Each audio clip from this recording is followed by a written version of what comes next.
first of all, thank you for joining us today. You're welcome. Thank you for having me. Okay. Now, Robert, you've mentioned that you're seeing more and more companies focus on water issues in their efforts to become more sustainable. Can you talk a bit about why you think this is happening? Sure. So obviously we're all on this journey about sustainability, and we're trying to figure out how to really reduce our environmental footprint, maintain our profitability, and create good and just results for the communities we live and work in. And in order to do that, we have to take a look at a variety of impacts we have. The thing that we've gotten a lot of traction around is greenhouse gas emissions, and I've talked about that. But it's clear now that more and more companies are realizing that water is perhaps what we might call the next CO2. It has impacts on all our lives, it's in our products, it's in our supply chain, and therefore it's important that we take a look at how our companies use water, how we can use it better and manage it better. And the one thing that's very clear is that water is a finite resource. In some areas there is none, in some areas there's an awful lot, and in fact too much. And so we need to be mindful about this, and I think the business side of society is now starting to see that they have a significant role to play here. Okay. But isn't water just water? Well, at the very top level, I suppose you could say water is just water. But in fact, when we look at it and we delve a little deeper, there are really three types of water we want to be concerned about. We give names to those. The important thing is kind of to remember where they are in the flow of water through a business. The first is green water, the second is blue water, and the third is gray water. So green water is generally what comes down from rain and the sky and what we have at the beginning of this pipeline, if you will. Blue water is what exists in the oceans, lakes, rivers, reservoirs. We generally call that water in catchment areas that's really usable to us. And that's what is an input in a lot of our processes and in our products. And finally, gray water comes out. That's water that we have polluted, is for human consumption purposes not usable. And as a result, we have to figure out how to minimize the conversion of blue water to gray water through our processes.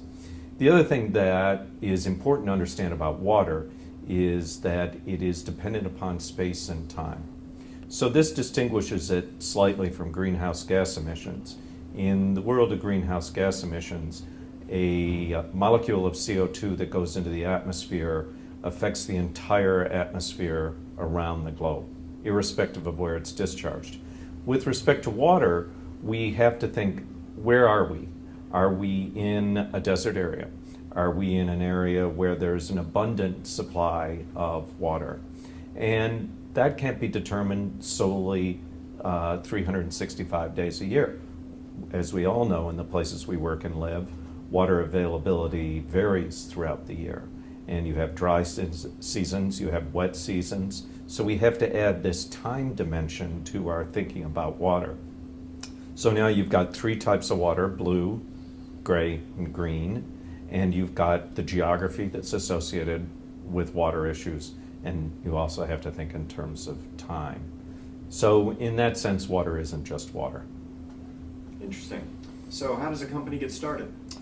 Well, there are some parallels here, in fact, to greenhouse gas accounting, in the sense that we want to collect data first and foremost.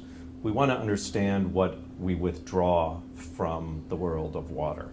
And that is an important thing to understand. We talk about how much water we consume, but in the case of really understanding our water impacts, we need to understand what we withdraw.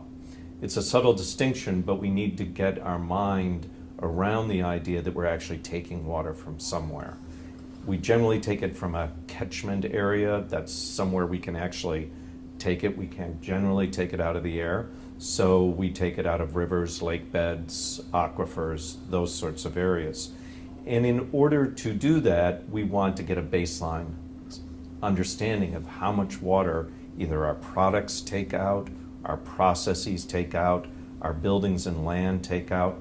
So I recommend people use something called the Water Footprint Network measurement tool. So this is akin to greenhouse gas accounting, and it's the good place to start and gather data about what we're withdrawing. We're first going to start and take a look at our business and understand what the scope of the inquiry is. Do we want to look at everything in our business? Do we want to analyze a couple products or a product line? And once we do that, we've got to figure out what data to collect.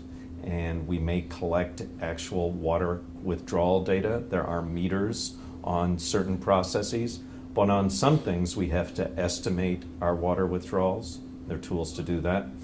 And then at the end of the day, we have to calculate our water withdrawals according to the dimensions I've talked about previously, the blue, green, and gray, and space and time. So you're going to come out with data that gives you a range of ways to look at what you're doing in terms of withdrawing water from the environment. That's really the first place to start. Get some data. So once the company has the water withdrawal data, how does it decide whether that's sustainable? Well, that is the $64,000 question, because you can come out with reports that says we've consumed X overall, and you'll drill down and you'll say, well, this product that we produce is responsible for a certain percentage of that withdrawal. And so what do we do with that? Is that a good thing? Is the raw number a bad thing? And what you need to do is to take a look at the sustainability of that number. So sustainability in the terms of water really has three dimensions. One is the economic viability of that withdrawal. That's usually to your own business. Now, we generally don't pay for water in many locations, not in a significant amount, so we need to start thinking about bringing that, what we call an externality, that external cost that we don't really put on our P&L. We need to start to think of ways to do that and look at the economic viability of that. We need to look at the environmental impacts of our withdrawal as part of the sustainability analysis. And clearly, we need to look at the environmental impacts.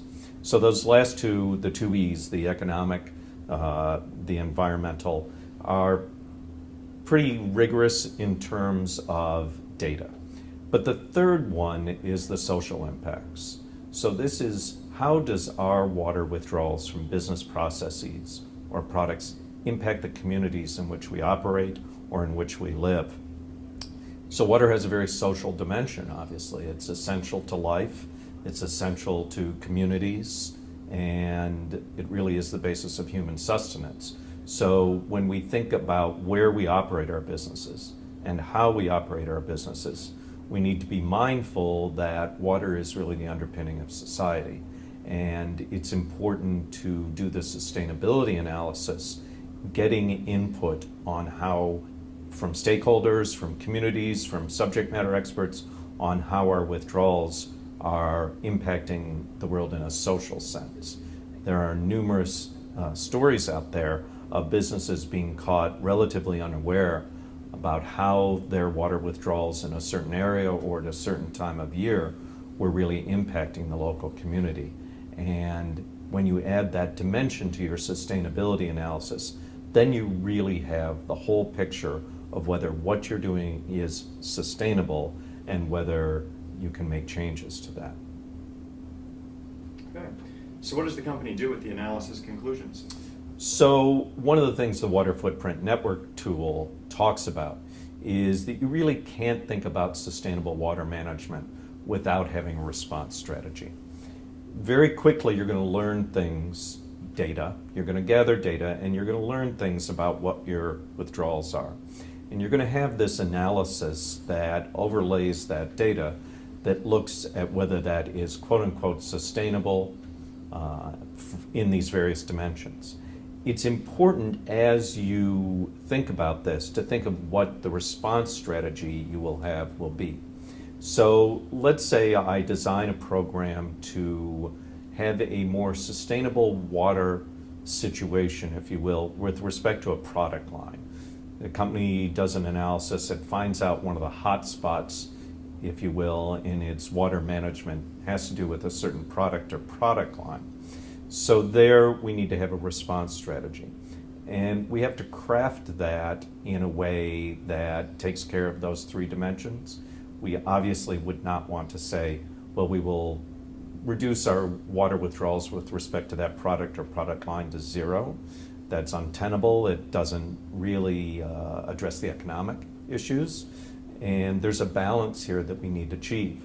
So we need to develop and implement a balanced response strategy based generally upon the hotspots that we find, whether it's processes, whether it's products, whether it has to do with our buildings and land.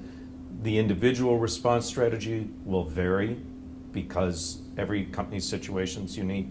And those three areas of business that I talked about have unique response strategies. But in general, I think in this short period of time, I can just say it's very important to be thinking about what your response strategy will be with respect to the data you've collected and the analysis that shows some hot spots in terms of whether those withdrawals are in fact sustainable. Start with the hot spots and address those with your response strategy. All this is very interesting.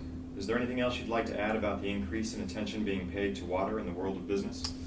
So I think it's a really good thing. I think that we have had a lot of popular press around climate change and greenhouse gas emissions, and probably less attention has been paid to water withdrawals and the impact of business on water. So I think it's a good thing we're turning our attention to that. The other thing we have to realize is that all of these environmental impacts are related. Water is a big issue with respect to energy production, and so there's a lot of interrelatedness here that suggests we ought to be thinking this in a holistic way. And the fact that we are now starting to put another piece of the puzzle, water, into our sustainable business practices is a very good thing. And at the end of the day, the result will be better for society. It'll be better in terms of the financial viability of our firms, certainly reducing risks, and it will be better for the environment. So I think it's a very good thing. Great. Well, thank you so much for being with us today. You're very welcome.